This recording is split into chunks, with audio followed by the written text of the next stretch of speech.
अपने मन को समझना। मुझे ऐसा लगता है कि अपने मन के तौर तरीकों को समझे बिना यह संभव नहीं है कि जीवन की अति जटिल समस्याओं को समझा या सुलझाया जा सके। इस प्रकार की समझ किताबी ज्ञान से नहीं आ सकती। मन अपने आप में एक अत्यंत ही जटिल समस्या है। अपने मन को समझने की प्रक्रिया के दौरान ही शायद हम उन संकटों को समझकर उनसे निजात पा सकते हैं जिनका सामना हम में से हर किसी को रोज अपने जीवन में करना पड़ता है। ऐसा कहा जाता है कि पश्चिम या सांस्कृतिक प्रभाव पूर्व की तथाकथित संस्कृति को विनष्ट करता जा रहा है। मैं नहीं जानता कि आपने भी कभी ऐसा सुना है या नहीं। पश्चिमी संस्कृति के एक हिस्से को, विज्ञान और साम्यवाद को, राष्ट्रवाद को हम स्वीकार कर लेते हैं, परंतु हम अपनी तथाकथित संस्कृति को भी बनाए रखना चाहते हैं। हालांकि हमने पश्चिमी संस्कृति के एक अंश को ही ग्रहण किया है, उसका एक पहलू ही अपनाया है, लेकिन वह हमारे जीवन के दूसरे पक्षों को धीरे धीरे विनष्ट करता जा रहा है, विषाक्त करता जा रहा है। जब हम भारत में अपनी आधुनिक जीवन शैली के व्युत्पन्न पर दृष्टि डालते हैं तो यह बात साफ दिखाई देती है। हम जिस प्रकार से बिना सोचे समझे पश्चिमी संस्कृति की नकल कर रहे हैं, मुझे लगता है कि उस पर विचार किया जाना महत्वपूर्ण है। ऐसा नहीं है कि हम पूरी तरह पश्चिमी संस्कृति को अपना रहे हैं, बल्कि हम अपनी संस्कृति को कायम रखते हुए उसमें पश्चिमी संस्कृति की मिलावट करते जा रहे हैं।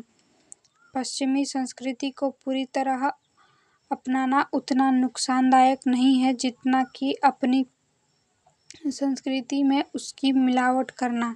हम जिस प्रकार से पश्चिमी संस्कृति की कुछ खास प्रवृत्तियों को बिना उन्हें समझे और उनकी जीवन शैली पर विचार किए बिना ही अपनाते जाते हैं, उससे हमारा अपना मन मस्तिष्क दूषित होता जा रहा है और इसलिए हमारे दिमागों में पश्चिम और पूर्व की मिलावट हो गई है। मुझे यह लगता है कि यदि हम अपने आप को किसी बाहरी संस्कृति के विषैले प्रभाव से मुक्त रखना चाहते हैं तो हमें अपने मन की प्रक्रिया को समझना होगा। हमें से शायद ही किसी ने दूसरे के तत्व दर्शन को, उनकी चिंतन प्रणालियों को या मान्यताओं को ठीक से गंभीरता से समझा है, और समझे बिना ही हमने उनमें से कुछ को अपना लिया है और नकल करने लगे हैं। हमारा मन वास्तव में कैसे काम करता है, इसका हमें पता ही नहीं होता। हमारा ध्यान बस इस तरफ होता है कि इसे कैसे काम करना चाहिए। हमारे पास मन ही एक ऐसा यंत्र है, एकमात्र साधन है जिसके द्वारा हम सोचते हैं, कार्य करते हैं, जिसमें हमारा अस्तित्व है।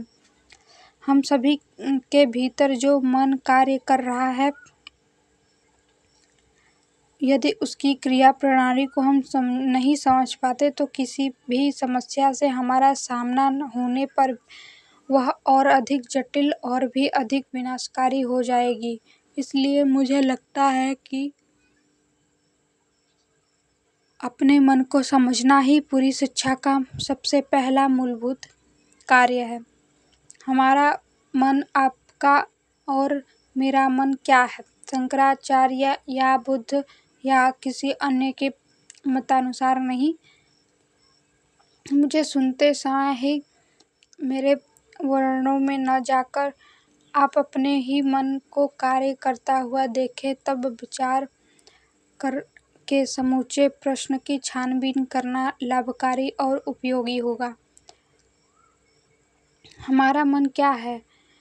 क्या यह जलवायु का, सदियों से चली आ रही परंपराओं का, तथाकथित संस्कृति का, विभिन्न सामाजिक तथा आर्थिक प्रभावों का परिवेश और मान्यताओं का ही परिणाम नहीं है।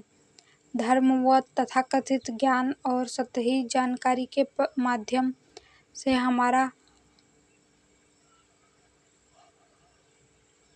मन पर जो प्रभाव अंकित कर देता है, क्या यह उसका परिणाम नहीं है? मैं इसका जो वर्णन कर रहा हूँ उस पर विचार करने के बजाय आप कृपया खुद अपने मन की गतिविधि करें, क्योंकि इस प्रकार के वर्णन का बहुत कम महत्व है।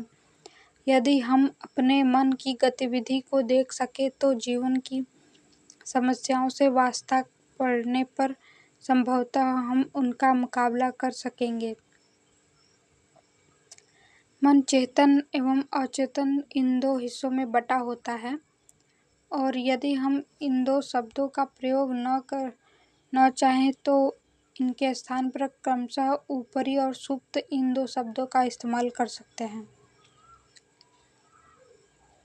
अर्थात मन के ऊपरी हिस्से और मन की गहरी परतें। अपने संपूर्ण चेतन और अचेतन को, सतही एवं सुप्त को, हमारे सोचने विचारने की समूची प्रक्रिया को, मन के उस हिस्से को जिसका हमें एहसास है तथा बचे हुए उस हिस्से को जिसका हमें एहसास नहीं होता, इस पूरी प्रक्रिया को हम चेतना कहते हैं। यह चेतना काल है, यदि सदियों से मनुष्य द्वारा किए गए प्रयत्नों का परिणाम है।